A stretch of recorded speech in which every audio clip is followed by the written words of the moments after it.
Hi, everyone. We will get started in just about 30 seconds. You are all on mute, so if you need something, make sure that you use the chat function to let us know if you're having any technical difficulties.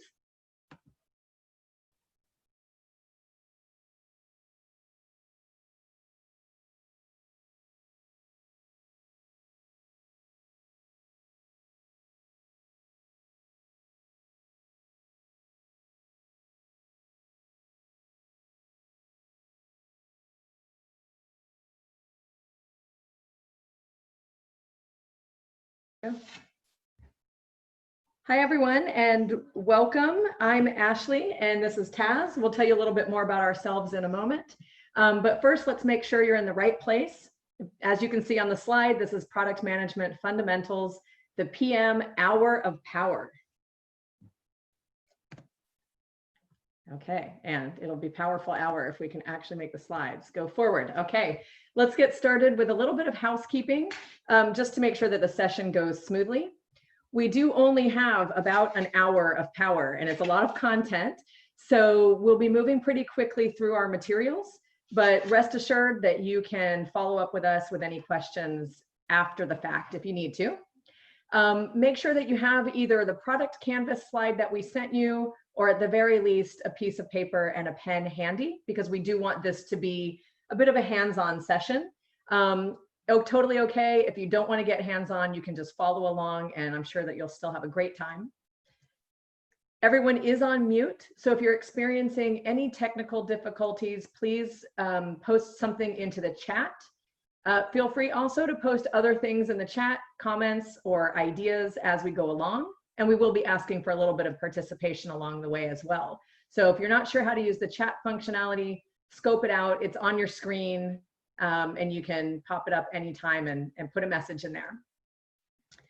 And use that chat if you have technical difficulties. And last but not least, as I've said, we're going to rush through a lot of stuff in an hour. We hope you'll get a lot out of it. But if you want to get in touch with us after the session, you can find us on LinkedIn, or you can email us, and we can always follow up or have any Q&A type discussions that you want to have. So with that, we will get started. And before we get started, feel free to pop something into the chat to let us know why you're here and why you're interested in learning more about product management. So we'll just give that a quick test as we move on to the next slide. Okay, this is what we'll be doing in the next hour or so. We'll do a quick round of introductions, and this is where we'd like you to add something in the chat so we know a little bit about you as well. We'll do a short intro to some product management basics, and then from that point onwards, most of our time will be spent working together through our product canvas. We're working this way because the objective today is to practice using a product management mindset, and using the canvas in a more interactive way is a really good way to experience and develop that mindset. Yep. So let's get started with our introductions. So first of all, this session is brought to you by Taz and Ashley, and we are part of a business called GSDA. In fact, we are a business called GSDA, as well as having other full-time jobs, which we'll talk a bit about. What we do as GSDA is provide product manager and product owner training in Christchurch, and we offer public courses as well as tailored sessions for businesses who want to increase their practice or improve their product related outcomes, or maybe just don't have the capacity to have a lot of full-time product management on staff and need a little bit of extra help. So if you're interested in learning more about our sessions, please do check them out on our website, or as I said, email us and follow up with us anytime. My name is Ashley Bass, and I've been a product manager for about 10 years at a variety of different software companies. You can tell I'm not originally from New Zealand. But I've pretty much done all the PM stuff, I think, at this point that there is to do at companies in various stages of growth and products in their life cycle. And I guess it's not fair to say I've done it all. I've done a lot, but there's always more to learn. And here are 2 truths and a lie about me. There may be some people in the audience that have an unfair advantage, but please use the chat to tell everyone which one of these things you think is a lie. I'm going to check out what people are saying in the chat. Which one of these statements do you think is a lie?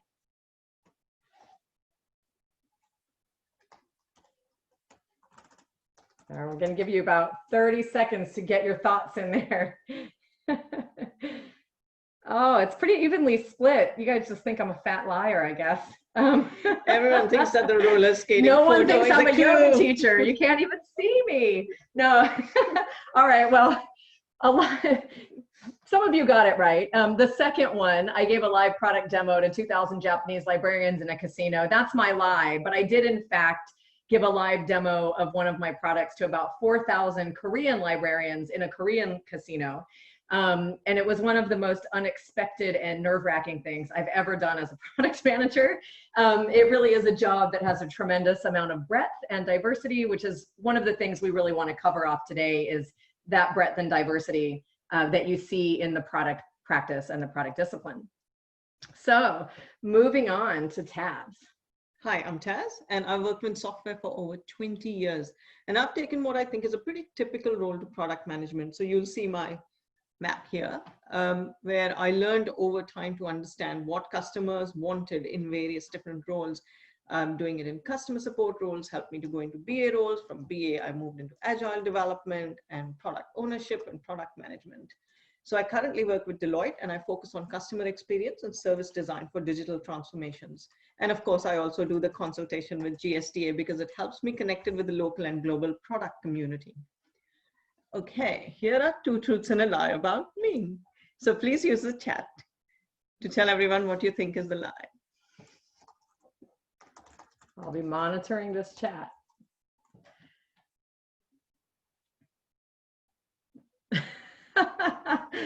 Taz made her so easy. Unfair.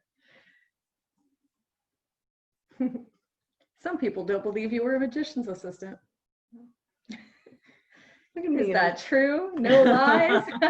I can't do magic, but I did actually used to be a magician's assistant.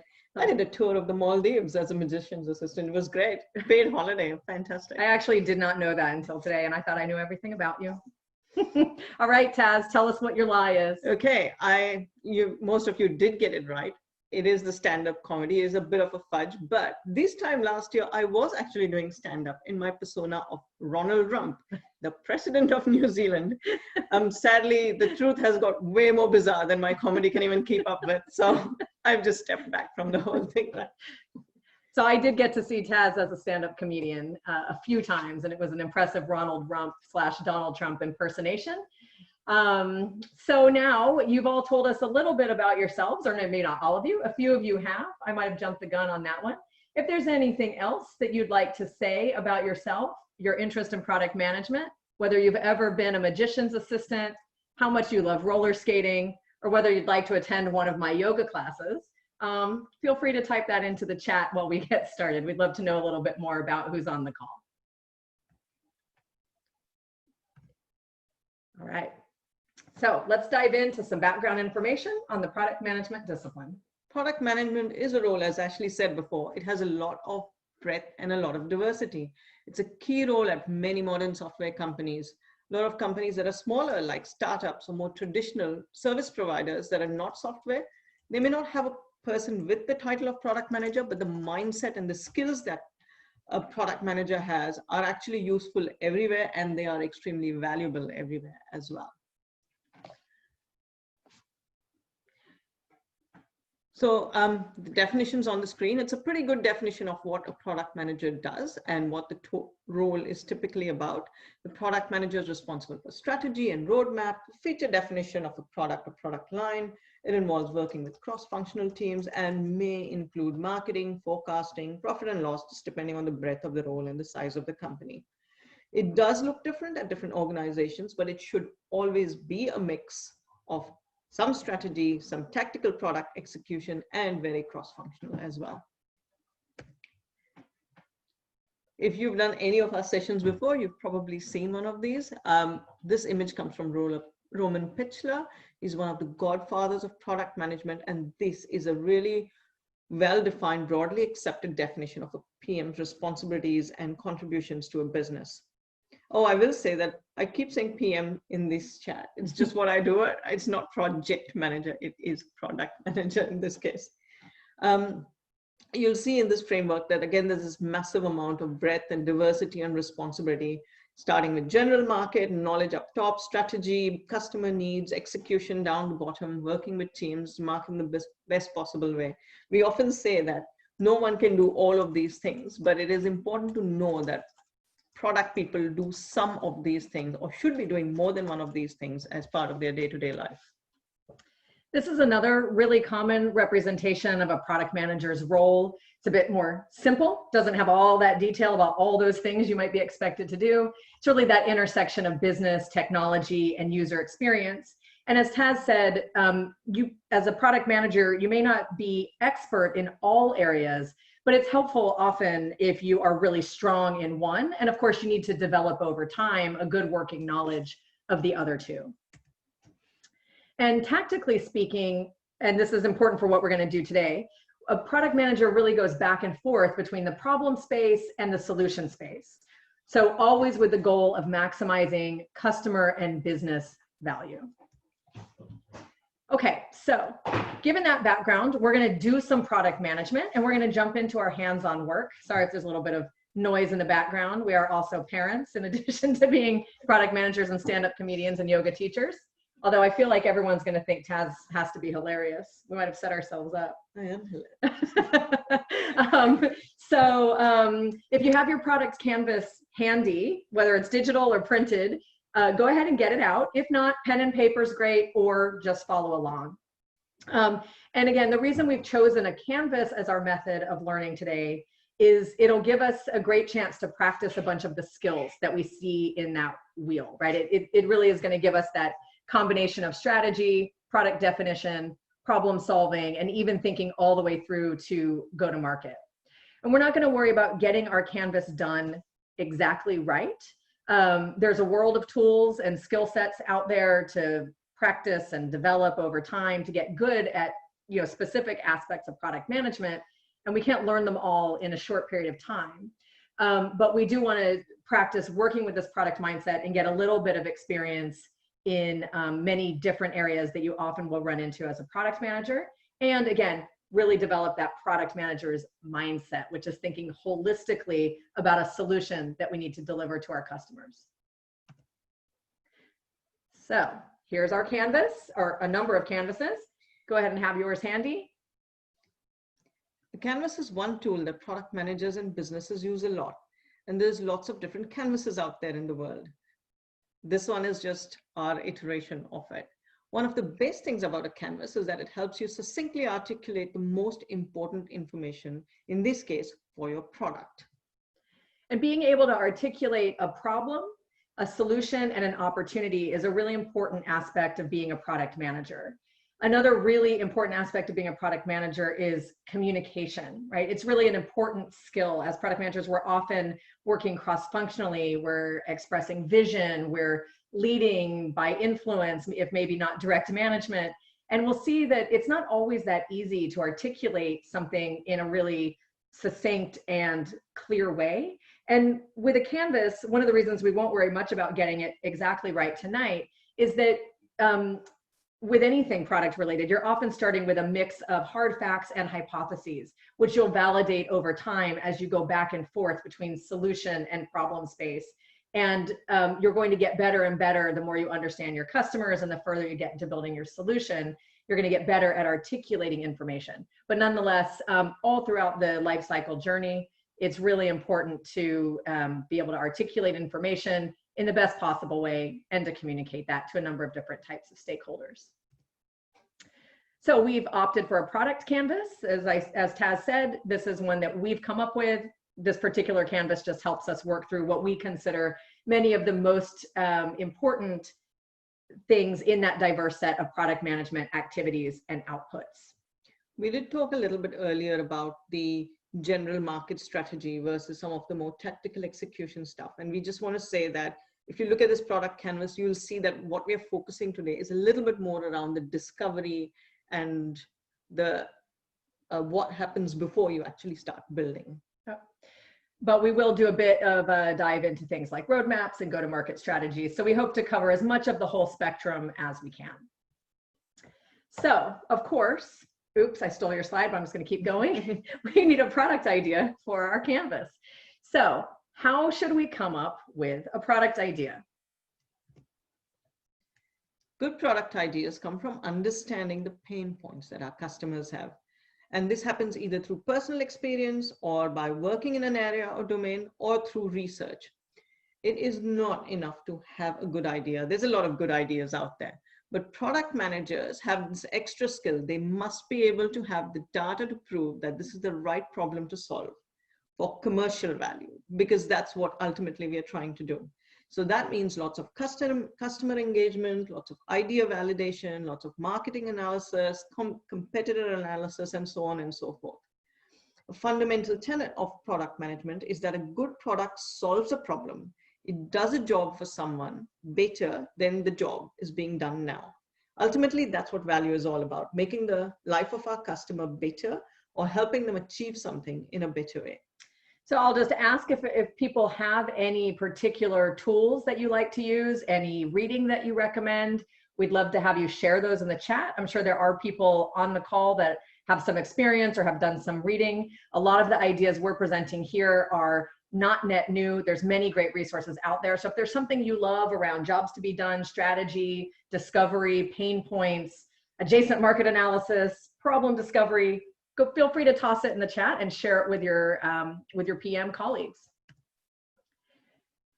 So following on from identifying the problem, removing pain is often a key concept in product management or product ideation, development, and delivery.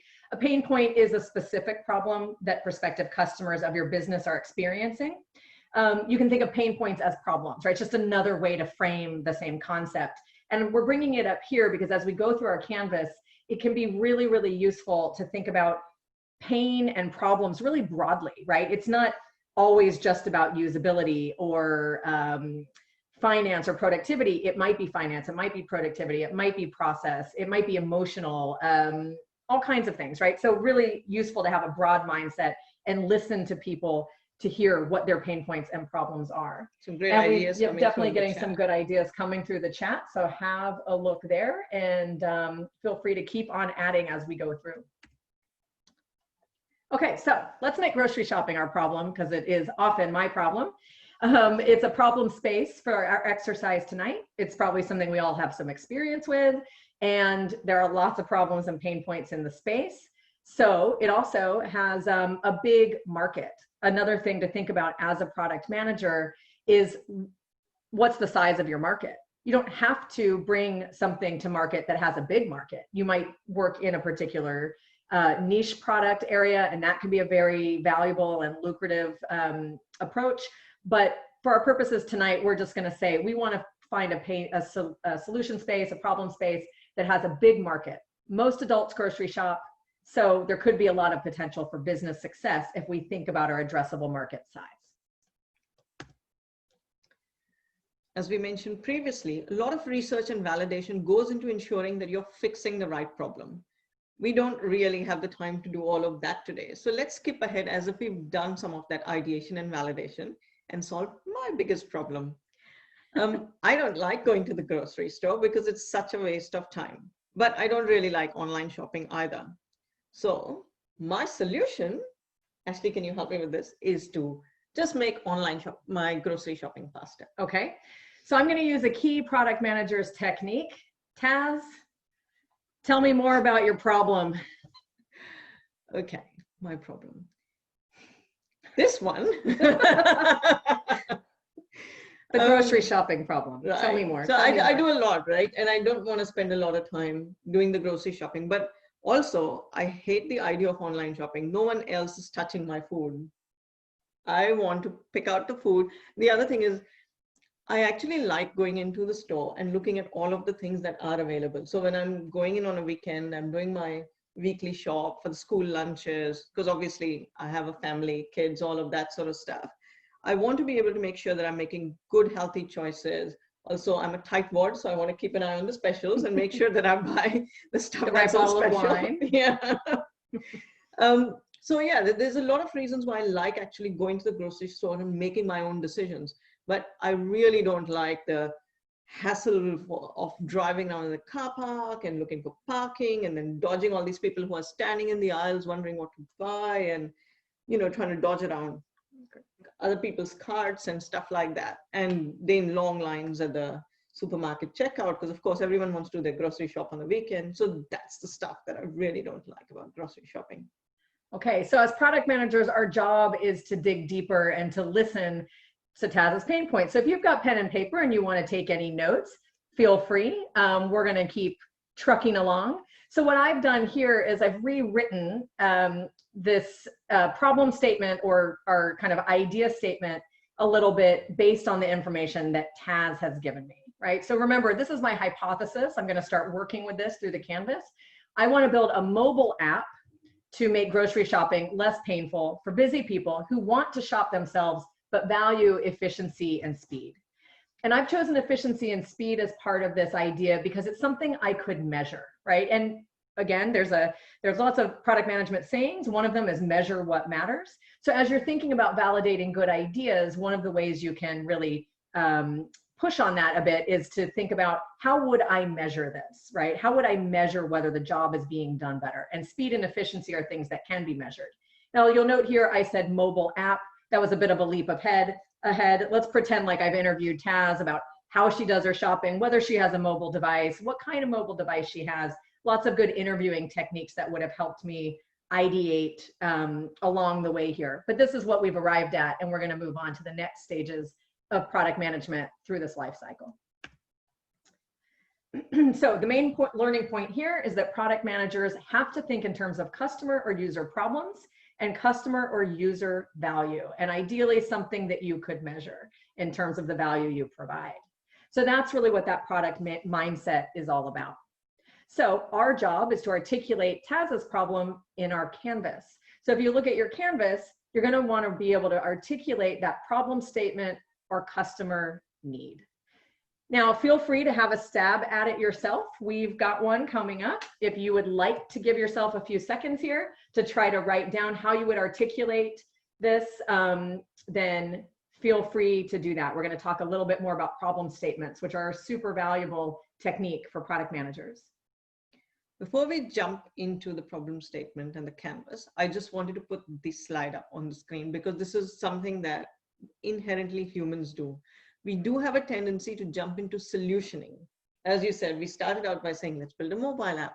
But as product leaders, we need to challenge ourselves to always put the customer first and to challenge our assumptions and to test our hypotheses, not to jump to the solutions. So this quote here is one I really like and go back to quite a lot.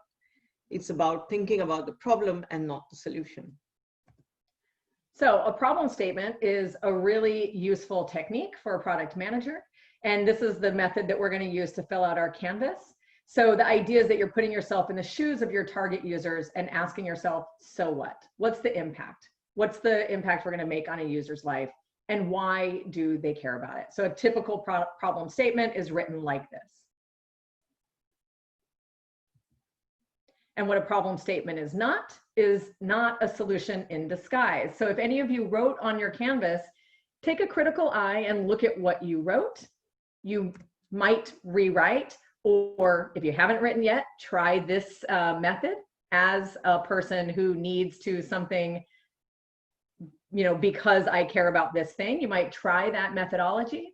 But do turn a critical eye to whatever you may have written down before and make sure you're not writing down a solution in disguise. So if you're articulating how the problem is being solved, that's not the stage that we're at quite yet.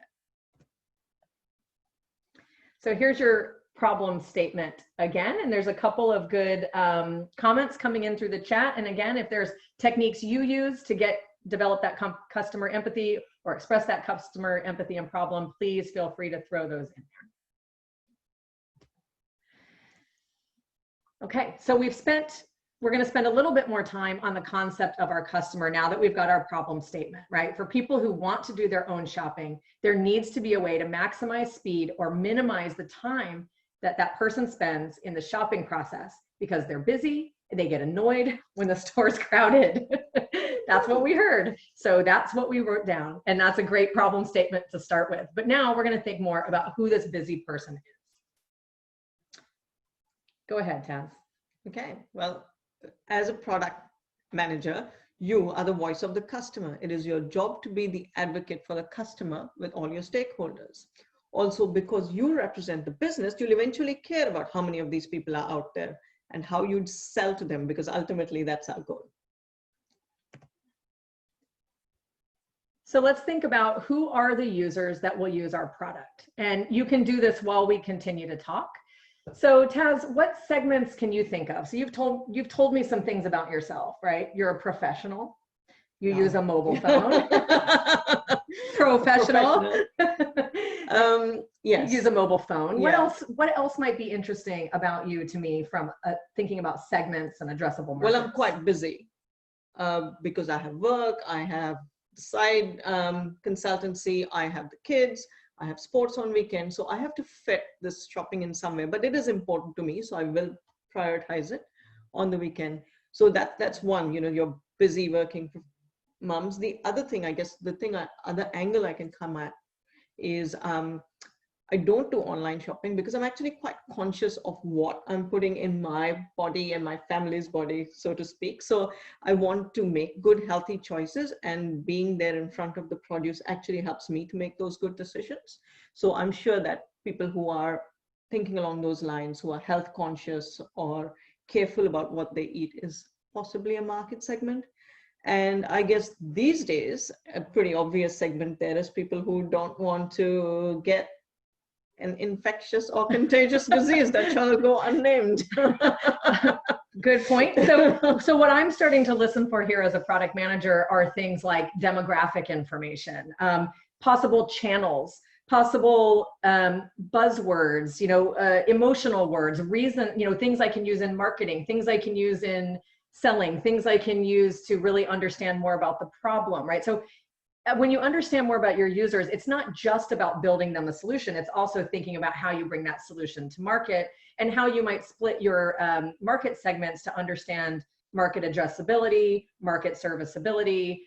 Again, lots of concepts that we won't deep dive into tonight, but what we do want to do is think about what can we learn about Taz, and then how can we extrapolate that and think of different ways to slice and dice that information to help us build and bring to market our most successful product. So we can also learn things about behavior, possible, as I said, marketing channels, and things that are going to resonate with her. So what we're going to focus on here is really thinking about busy working parents, health conscious people. Maybe they don't want to get COVID, although we're in New Zealand. So that's really not an issue for us, although we might be, banking on the future, or maybe we want to bring our product to market in another country. And so, here we are thinking ahead and thinking more broadly about an even bigger market and messaging to people who don't want to get COVID. And there are people who hate shopping in store is something we put on here that actually we've learned is a demographic that we're not going to go after. So that bottom one, in store, that's not our target market right now, because we're actually going to start thinking about developing an app for people who like to do their own shopping. Right, so we've narrowed our focus and we've narrowed our solution scope down. So now we need to think about what that solution is going to look like. There are a lot of ways to find a lot of solutions to the same problem. You will reach a point. So, there's a lot of brainstorming techniques. You could all get in a room and say, we could solve these problems this way. We could build an online shopping portal, this and that. There's lots of reasons where some will and won't be more workable than others. You will reach a point where you have to pick a path, and then you want to go validate that the solution solves that problem for your target audience. To do this whole process, you do need a methodology to help you identify the options and validate your solution ideas. We've got a picture up here of design thinking. Design thinking, lean startup, design sprints, these are all commonly used methodologies that fulfill a common purpose of ideation and testing some solutions out and evaluating those solution ideas. Also, if you have limited time and resources for building your solution, and let's face it, who doesn't, you also want to employ the MVP concept. So MVP, or minimum valuable product, is a methodology that lets you build and test a very bare bone list of features, but it also means that you're putting in the minimal investment of both time and effort and probably money. Okay. So let's just practice finding a bit of focus. So you can put these things in the chat, or if you prefer to just write them down on your own, that's great too. What solutions can you think of to our problem? Remember, we want to build a mobile app. What should this thing do? So let's just practice a little bit of solutioning. So put any solutions that you can think of in the chat, and then we'll write down a few things that our product will do and our product won't do.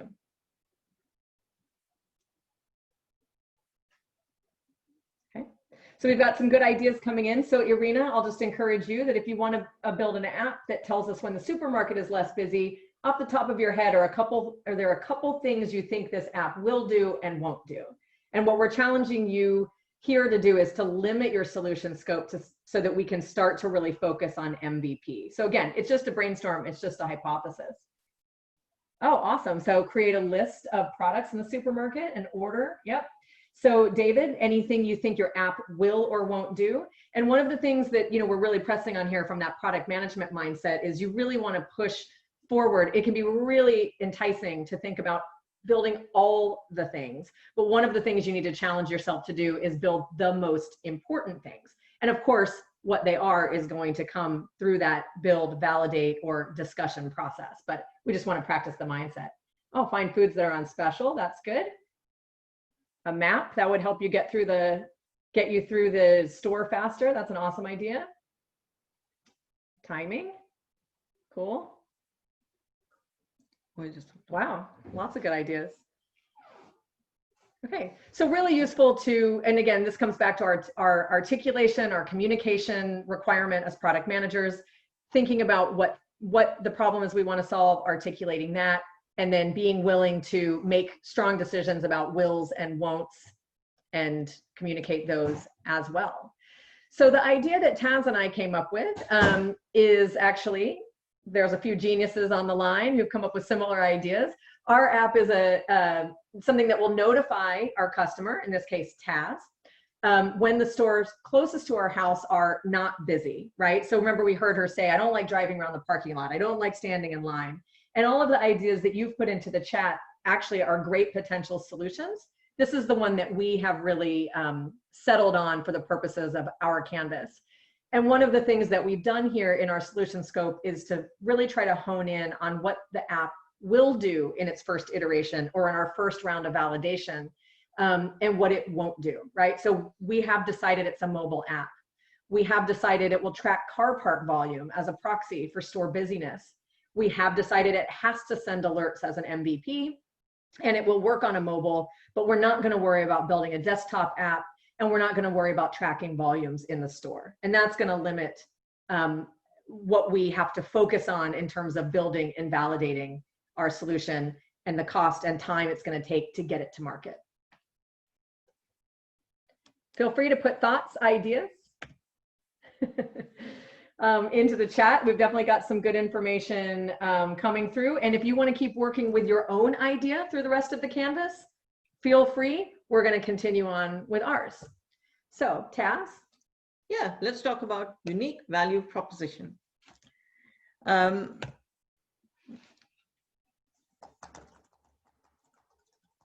Your unique value proposition, and you can all read the definition, and you've also heard this called unique selling proposition or unique selling point. Effectively, this is what makes you special, what makes you, or your product rather, special and stands it out from the competition, because that's really what you need to do. It has to be powerful enough and unique enough in whatever way to stand out from everyone else in often quite a crowded market. So what is a UVP? It solves a real problem that you are confident that people want to solve. It also says that you have understood your competition and you are confident that there is something about your solution that it stands out. It is faster, or it is better, or it is cheaper, or it is more convenient, or it is better value, or it is more accessible. Our experience, it is probably not good enough to be slightly better in one or more categories. Usually, any change needs to be significantly different or better to actually drive change from users, status quo. People need a big incentive to push them out of their established habits. So there has to be a really powerful driver for them to change the current status quo. So that means that it's also very well executed. So, people aren't failing with usability and feasibility. And then the final thing, short and sweet, so your customer can read and understand in its seconds. This is true for its market and its audience. By which I mean, if you're building an app for an end user, make it really simple and usable. It doesn't have to be, it needs to be absolutely non-complex. Whereas you might be solving a much more technical and complex problem, in which case your audience will be different, your market will be different. So it is okay that it is a little bit more technical, but it should still be understandable to your customer. Yep, so a unique value proposition is a key product concept, right? You want to build a product that has unique values wherever they come from. And that's your best bet or best chance of making a successful product. But it's also a really key go-to-market concept, right? Because you need to be able to articulate that value or test that that value resonates in a way that people will find it and use it. So a good example out there is Uber, pointed to a lot in terms of their startup value proposition, right? So they're clearly solving problems. They're clearly trying to solve a problem that people have better than they can solve it today. And their unique value propositions are one tap, car directly to you, driver knows exactly where to go, payment is seamless, and no reservations are required, which is a huge differentiator from taxi, self-driving, all the previously available solutions. So some examples there. So writing a unique value prop without any competitor research or deeper market research is hard, but we'll just be guessing a little bit here. So we're not going to worry about getting this right, but we do want to make sure that you know what a standard way of writing a UVP is, right? And you can try it now, you could try it later, or for your own products. And we'll be happy to share our contact information and talk more about this if you like. A really common way to write a unique value proposition in very simple terms is for our customer who has a problem, our product, name your product or your product's category, provides a solution that looks like this with these USPs or UVPs. So a lot of times you see that number 5 as unlike competitors, which blah, blah, blah. So you can see this is a bit of a variation on a problem statement, right? So for Uber, we have for young tech-savvy taxi users who are looking for cheaper, more convenient solutions. Our ride-sharing app provides fast, reliable rides in minutes, right? So unlike the competition, with Uber, you can tap the app, a car comes directly without needing to pre-book, and it's easy to pay with seamless payment through our app. But that's not how I wrote UVP. Cheater. Okay. What I wrote is literally just the points that are going to be special about our solution. So no other product on the market does this now. We are using a special camera and car tracking AI technology. Oh, fancy. That's right. And this is the thing that will hopefully build us a little moat around our product, which will be that we can kind of sign exclusive agreements with the car park security camera providers to access that data, because we can guarantee that security and we can lock in, that access. And so at these early stages of your product development or product ideation lifecycle, it wouldn't be uncommon not to have your perfect UVP, because one of the main things you have to do is go validate the value of these solutions in the market. But also, as you're working on developing the solution, you might start to hit upon some UVPs, like these agreements with your partners. So your unique value proposition can come from product functionality, but it can also come from partnerships. It can come from price. It can come from access, channels. I mean, there's, again, just like features, just like problem statements, just like solutions, lots of different ways that your UVP or USP can come to you, but it is important to understand what they are. One other thing here is that if we start thinking about, and actually you should do this throughout the canvas, is that every single time you write something down, you need to think about how it impacts your go-to-market strategy. So here, if we are doing agreements with the likes of Countdown or New World, that means that we could add them as a partnership to our go-to-market strategy. That would be pretty cool. And that's why you see go-to-market strategy has been on the canvas the whole time, even though we won't spend as much time talking about it today, because as we're going through the whole canvas, we are listening for go-to-market opportunities, right? We're listening for channels. We're listening for potential revenue streams. We're listening for clues about what our pricing model might be, our partnerships, right? So no matter what stage of the life cycle you're in, you definitely want to be listening and thinking about how you'll take your product to market and thinking about the viability of those market strategies. One thing I will say in the validation world is that if you cannot, by the time you start trying to validate ideas about your product, if you can't ask questions and validate sales channels or points of access, you're going to really struggle to get your product into the market. So it could be a great product, but if you don't understand how people will find it, then you're going to have a much more difficult time making it successful. Okay, so let's go ahead and create some features that we'll need for our app to work. So we did say some things the solution would do and would not do, but we're going to go a level down into features, right? So let's all take a couple of minutes, and we had a couple of suggestions. And again, you can work with our app or your own idea. Let's take about 2 minutes and just write down as many features as you can think of that your app has to have or might have, doesn't have to have. So ready, set, go. I'll keep an eye on the timer. Features, features, the hallmark of product management. Remember, we're not prioritizing at this point. Just write everything down. This is a quick fire brainstorming session. Feel free to put it in the chat if you've got some great ideas that you want to pass on to me and Taz. What will make you buy our app? Embedded stand-up comedy routines. Putting it down.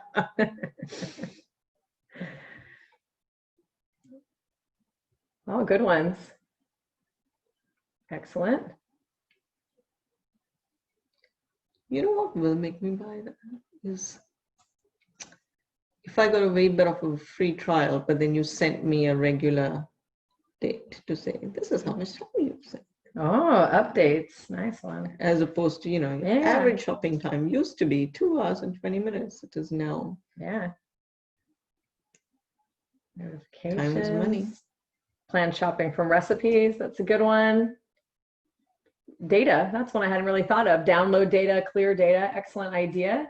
So it's always interesting to talk to as many people as you can and get as many ideas as you can. Because you'll hear a lot of things, and there are a lot of questions that people will ask about, well, how do you know when you've talked to enough people? How do you know how to make these decisions? And there are various frameworks for that. Although, you know, one of the rules of thumb is when you've talked to enough people that you keep hearing the same things over and over, you know, pick a path and then go do further validation. Oh, I like that idea. Push notifications of car spots. Great. So we've got some really awesome ideas for our features. And, you know, why is this important from a product management perspective? Well, we've got to go back to our design thinking plan here, because we need to do some validation with our customers to check that these features will add some value to our customers' life. Remembering that we want to do MVP if we can. We need to, if you think back to that design thinking picture that we have up there, we need to start building some prototypes and designs, get some feedback, make sure that our app is useful as well as usable, user-friendly. So we've got a massive list of features here, but we can't possibly build them all, right? We need to think about what's most important right now. And in, of course, traditional product management speak, this list of features is what we'll call our product roadmap, right? So a high level visual summary, often visual summary, doesn't really have to be if you're a tiny startup. If, you know, maybe Taz and I are just going to take this chat and make that our roadmap, but often your roadmap will be communicated to other people in something that looks like this, right? It maps out the vision and the direction of your product offering over time. Most of us who are working in product management and own roadmaps are typically listing product features, but it's really great to build roadmaps for all kinds of things, and they don't have to be product features, although that's often what we're focused on. And it really should communicate the what and the why behind what you're building, and often acts as a guiding strategic document as well as a plan for executing on your product strategy. So our list of features will become a roadmap that are going to be put into a priority order of delivery. Yeah. So for us, for example, we might want to, if I just go back to the roadmap, that's what it might, so we might just start out with a free and no sign up version, just value our tech, do our tech proposition, say, will that technology work? Because we're talking about this cool new technology with AI and security cameras, etc. And then we prove the customer value. So we can see that it's phased it. And then phase 3 and 4, the different colors can just start proving that there's, you add in those lists and the gluten-free options and the dietary and the map, store map. So all of the things that will consecutively make life easier and easier for the customer using this app. And once the app is in the market, and this is a key tenet of methodologies like Lean, is that you'll start to get data, right? So we have a big list, but what we don't know is how people are going to use the app in the real world, right? So let's say we add push notifications, for car parks available, and everyone uses it. Maybe that's an area we're going to double down, and we know it's super valuable, and we're going to add more features. But if no one uses it because actually, I don't know, their phone's in their bag, or they're better than I am about not looking at their phone when they're driving, maybe we'll actually start to see that some of these ideas around density or, recipe lists and making it faster once you get into the store are the places where we want to add features. And it's really best to learn and make those decisions once you have more data about your users and how they're using the app. But you do have to start with that MVP, right? You're going to have to make some priority decisions. Lots and lots of literature out there on various prioritization frameworks. We just wanted to throw up a few really common methods. So particularly in the early days, urgency and importance, or value versus effort, right? These 2x2 kinds of quadrants are really, really useful for simple but high value prioritization exercises, right? And they should come from your customer conversations, or sometimes they'll come from activities like journey mapping or story mapping, where you realize that if you're missing a key piece of functionality, actually nobody will use your app. So, if you can't get it from the App Store, or you don't have an easy way to log into it, maybe we don't need login. Maybe we're just going to not have login. But if we are going to have login, well, it better be really easy, right? So you really sometimes have to think of some of the most boring things that will allow a user to complete a valuable chunk of activity, or to get that first set of value out of your app. And a really useful prioritization framework for that, for MVP, is Moscow. So you really would list out all those features and say, which of these can we absolutely not live without? Well, we have to invest in those. What are the musts? What are the shoulds? What are the coulds? And what are the won'ts? So now we're going a level down in our solution scope and prioritizing and setting the solution scope at a feature level. Okay, so you've got some things here. I'll pull up our list. You guys have put even some more. Oh, good one. Image of the car park with entries shown and available parks highlighted. That's cool. Very kind of lo-fi in a way. Doesn't have to have the alerting. Take a look at your own feature list, the one in the chat. I'll pull ours up, and just start to think about what are the top 5 features, right? So based on urgency, importance, value, differentiation, or you can use that must, should, won't. Okay. So here's our list of features. Feel free to use your own. Type them into the chat if you like. Think about it. Write it down. What do you think are the musts? This is a really interesting exercise to me, because we talk a lot about product managers being the CEO of their product, being, decisive and, just making a call based on what they know. And often that manifests itself in how you have prioritized features. So for example, we've said works on Android. We've prioritized that feature over the iPhone, primarily because market data might show that actually 70% of people use Android, only 30% use iPhone. So we want to go after the biggest market possible. And if we could pick only one, why wouldn't we pick the bigger one? And then obviously there are some must-haves, and you simply can't do without this, right? You can't do without tracking the location of the user and identifying a store. So you have to allow the user to pick the store that they want to go to. You've got to be able to say, this store is not busy at this time. So this is however you do the car park camera read, and either you kind of just send them a picture, let them make the call, or you have some clever stuff in the back that does the, okay, there's 500 car parks and only 300 are occupied, so it's a good time to go, whatever that thing is. And then ultimately you want to have that push notification, because that's what additional value your app is providing, to push out something that says, go now. This is the time that you that is least crowded for shopping.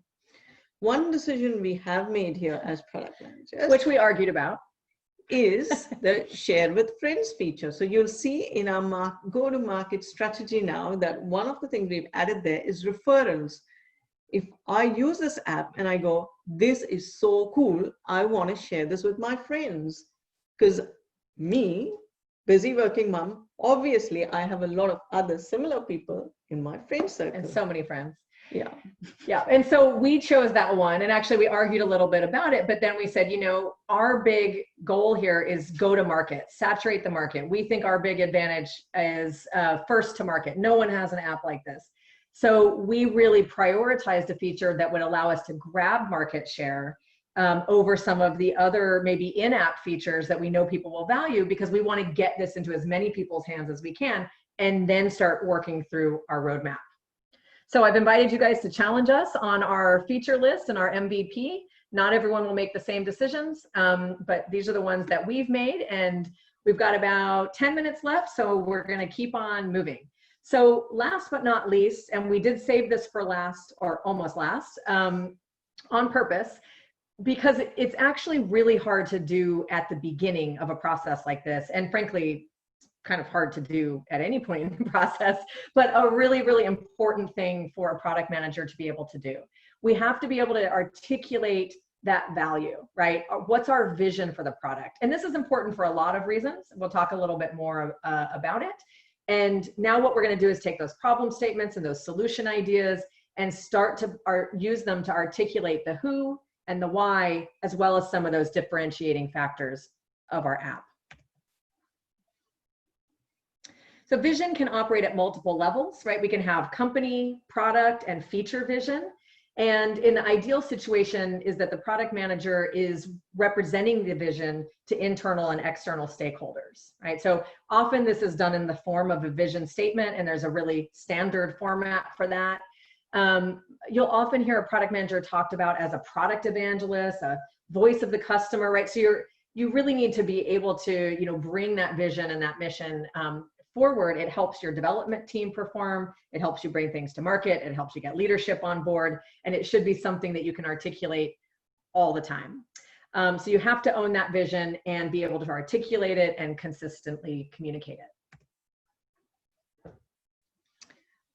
So this is an example of a great product vision. It must clearly communicate what the product will do and what problem it'll solve, who the product is for, and which of all of these target customers we might want to focus on. What do we do when there's a lot of different users? So visions tend to be more successful, or products tend to be more successful when they're focusing on a smaller number of users really well, rather than a broad audience partially. And finally, the why.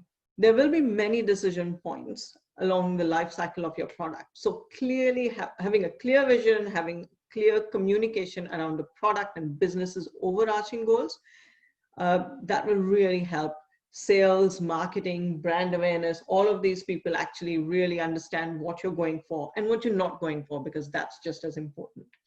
Yep, and sometimes you'll see a fourth element to a great product vision, which is what's our business goal. And that's one that I often like to use to kind of help with that internal awareness. So creating a product vision is all about, as Taz just said, defining who your target audience is, talking about what customer needs the product can satisfy. So we don't need to list the features. We don't need to talk about how the product solves the problem, but we do need to be able to say, what are the needs that we're satisfying here? What are the problems we're solving? what are some of the key product attributes, right? Not a detailed technical feature list, but what are some of those key product attributes, some of those UVPs that determine the satisfaction of the needs? Who is competing? How do they perform? And what time frame and development? So if you're creating a product vision for something new, you might be talking about those internal business goals. And again, we're back to a template that often works. It's not very different than our earlier ones, but it's just slightly different, right? So for this customer who has this problem, our product is a blank, a product category. It's a shopping app that has this key benefit and is unlike our competition.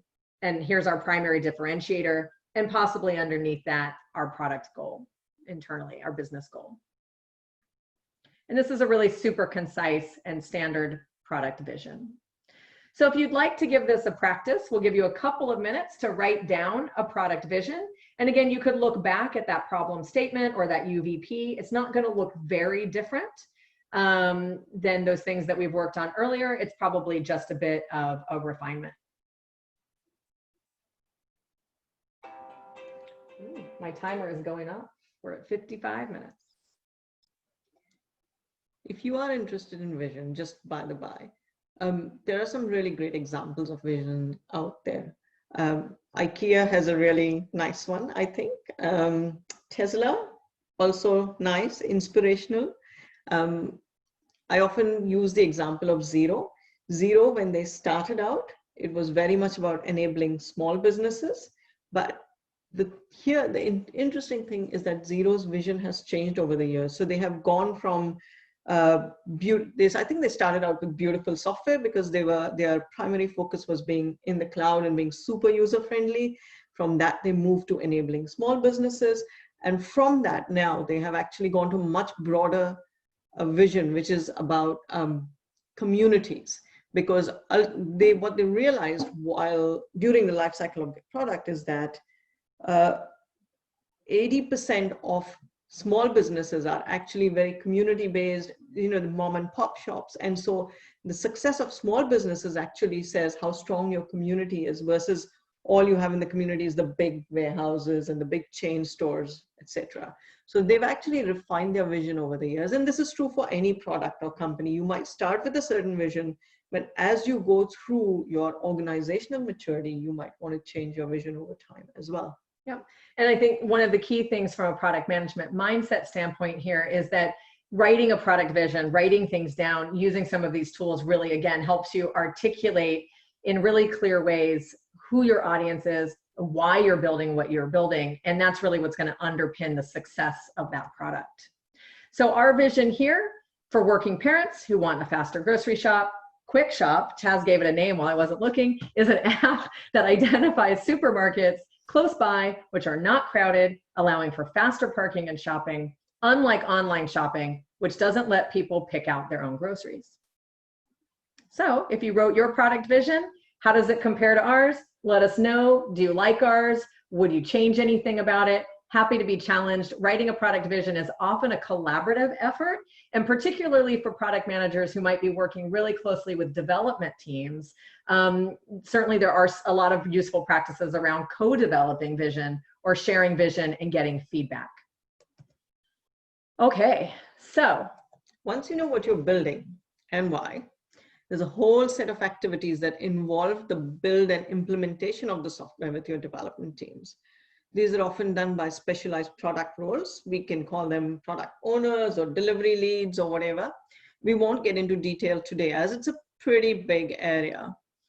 We do want to mention that we run courses about these, but more importantly, in a couple of days, we are doing a session as part of TechWeek all around user stories and story maps. So that is something you might want to hit us up on if you are still interested in. And if you're not signed up for that course, it is a really tactical user stories and user story mapping. So it's a lot about how do we work with a development team to deliver a great product. There's a wait list for it, but we can definitely let you in if you're not signed up. Possibly just give us your email in the chat here and we'll just pull you off and send you the invite independently of the wait list. So Geraldine and other folks who might be interested in attending that, just make sure you give us your email. Or send an email to us. Or send an email to us directly and I'll respond with the invite. Okay. So moving on, once you've built your product, you need to take your product to market. That's what we've been talking about all along.